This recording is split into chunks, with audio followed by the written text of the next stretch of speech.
It's midday, and you're at peak levels of stress for work.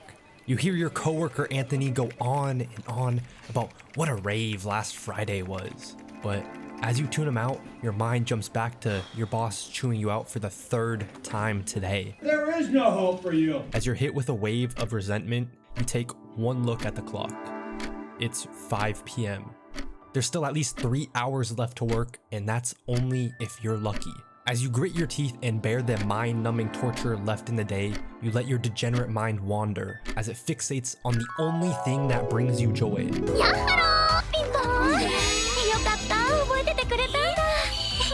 Hey.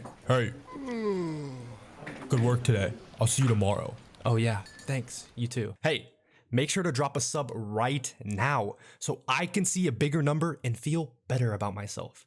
Usually the streets are an area of bustling danger, the sidewalks packed shoulder to shoulder with a beautiful orange glow to signify that the day is only just starting. But now it's completely dark out. Step after step, you'll make your way home. And with another day down, you can't help but feel meaningless. What's the point of trading your time for money? What's the point of working 5 days just so you can have 2 days off? You start to think that your life is practically over. You're an old man filled with regret. But your mind goes back to the only thing that brings you joy. The only thing that makes you excited to get up in the morning. What's wrong with you? What are you looking at? I'm personally not that degenerate. Well, shit, maybe I am, but I talk about this guy. Alright, remember when you were in grade school fidgeting in your seat because all you could think about was how you want to get home so you could play Pokemon? Or maybe when you were a bit older and you just wanted to play Call of Duty, 2K, or watch anime. Regardless of what it was, there was a point in your life where your mind was fixated on being able to do a single mundane task. Yet, your obligations were preventing that. Well, that same rewarding, addictive motivation you felt to go home and play those games is the exact same feeling my man Sasaki gets whenever he gets to visit Yamada. And that's what Behind the Supermarket Smoking With You explores. Despite the adversities and difficulties in life, there's something special about finding something you look forward to, like simply seeing someone be cheerful or having a meaningless conversation with a stranger. Sasaki, a 40-some-year-old salaryman, suffers from a deadly medical condition, the Japanese work culture. He'll work through an average stressful day just for a single light at the end of the tunnel. Yamada, the always cheerful clerk at his favorite convenience store. Sure, Sasaki may be 40-some years old, coming to see the same 24-year-old every day, but work is a living hell, so at least let him have this. Some may find that joy from drinking, gaming, hanging out with friends, or staying up until 5 a.m. on Discord screaming at your buddies about how they need to watch Full Metal Alchemist Brotherhood for the 20th time. So why is going to the same supermarket every day in order to get checked out by the cheerful, wholesome, glowing Yamada such a bad thing? Oh. One day, Sasaki works overtime due to a company meeting, and by the time he gets to the convenience store, Yamada has already clocked out. Feeling depressed as fuck, he leaves the convenience store thinking what every cool high schooler thinks during class. Man, I need a good hit of some nicotine. Yet once he whips out that cigarette, the citizens all suddenly turn into Ackermans with the deadly glares he receives. But after having all his prayers answered, he is greeted by the next best thing. A slick, playful girl saying they can smoke together behind the store. As the cheeky chick pries into Sasaki about always queuing at Yamada's counter, he does what anyone would do in the situation: lie. Actually, he exposes his true intentions, about how the old geezer gets soothed by watching her cheerfully work. Surprisingly, the mystery lady is not creeped out or disturbed by Sasaki. If anything, she's relieved that there's not another creepy customer with the ill intention of trying to hit on Yamada. So on the following day, in a lackadaisical daze from the odd nighttime mystery encounter, he's caught off guard while in Yamada's checkout line, in which Yamada exposes that she heard everything from the mystery woman's Hayama.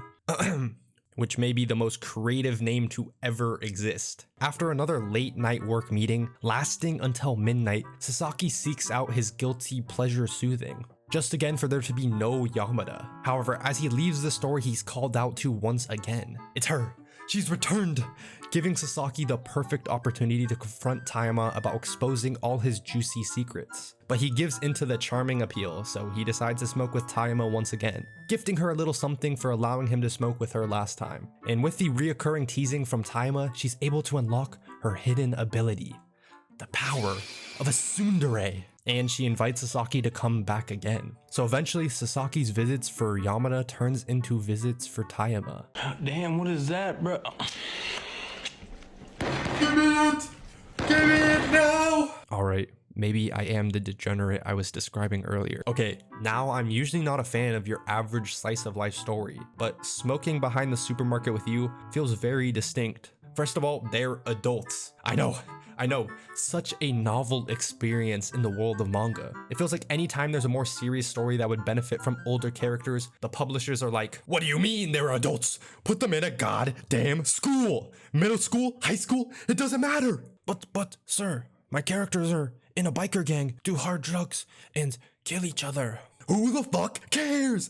They need to be in a school, or we won't publish your work. Shit, maybe that's why this series started as a webcomic on Twitter. But smoking behind the supermarket with you is unique not only because the characters are adults, but because it is also able to convey something underexplored in manga and anime, that being the novelty of appreciating the comfort of talking to someone. We as humans are beyond social creatures. Every essence of our lives revolves around communicating with one another, be it about problems in your life, struggles you've ensued, or simply whatever happens in day-to-day life. The prospect of having that outlet to express yourself is so essential. Hence, when you watch the slice of life nature of two characters talking behind a supermarket, it's able to resonate with you and make you yearn to have the same peace of mind by having a shoulder to lean on. You'll enjoy and look forward to the encounters between Sasaki and Tayama. Despite Sasaki's obliviousness, you can't wait for them to have another wholesome conversation. You know how I said I don't like slice of life stories? Well, that rule changes a bit when you add a rom-com to it. However, there's a massive prerequisite. I have to be interested in the characters. Otherwise, it could be the cutest, most wholesome rom-com ever, but if the prereqs aren't met, then I would not give two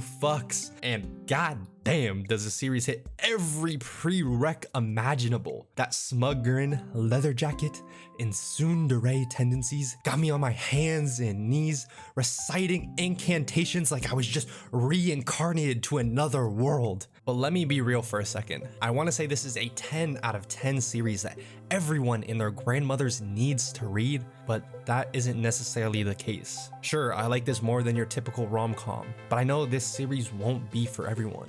Some will see the prereqs and be sold immediately, and some will continue reading and die at the slow, romantic pace. But that slow pace is what draws me into the story, and because of the pace, at times it'll feel as if you're a part of the conversation, as if you were on the sidelines listening to these two talk to one another. Finding comfort in talking to someone is some of the most relaxing times you can have. Time will fly by as if nothing happened, and before you know it, hours will have passed by.